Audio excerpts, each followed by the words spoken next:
мұсылмандар, сілердің қандарыңар, мал мүліктеріңер, жана айырлеріңер, харамун алейкум, өз ара бір-біріңерге арам деп.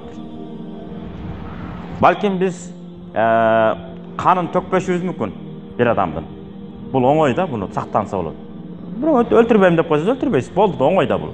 Жолы ойғыз, құрал албай қойсыз, жаныңызға, жаштақай, салам алейкум, алейкум салам, жүре бересіз.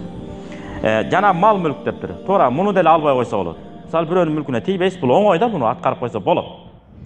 Бірақ айверіңер де болады, көріңіз. Біреудің айверіне сөз тигізбейін, көз тигізбейін, өзімді еттияттап жүрейін деп жүріш қиын екен, үшіншісі. Ушыға өте еттият болуш керек екен.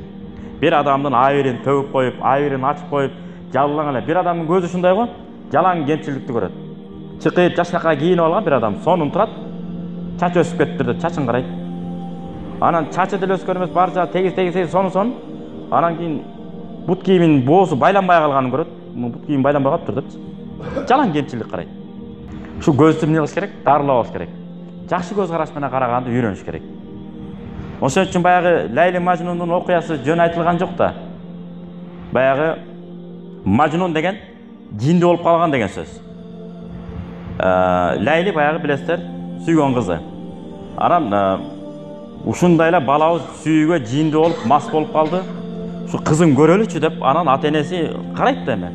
Лейлинин кебетесин көрүп келели, өң сүртүн, өң келбетин карайлы. Өңү кандай экен деп көрсө, өңү серт экен, мындай эле. Кыргыздар эч качан өңү суукту айтпайт, туурабы? Өңү серт деп айтып коет экен. Өңү серт эле кыз болгон болот. Анан келип анан баласын айтышат ата-энеси, айнанайын балам. Өңү серт эле кыз экен го, андай эле башкача укмуштуудай сулуу деле эмес экен го. Анчалык мынага ашык болдум, башка деле кыз карачы айнанайын. Десем Мажнун айтат дейт го. Мына кептин маани ушул жерде.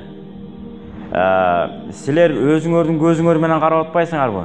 Силер менин көзүм менен карасаңар, силер деле сүйүп калмаксыңар дептир. Анысыңары жакшы көз караш менен караганды үйрөнүш керек экен. Кимге жагып атат, кимге ыңгайлуу, демек ошол сизге жакшы экен, сонун экен деп жакшы көз караш менен карап коюшуңуз керек.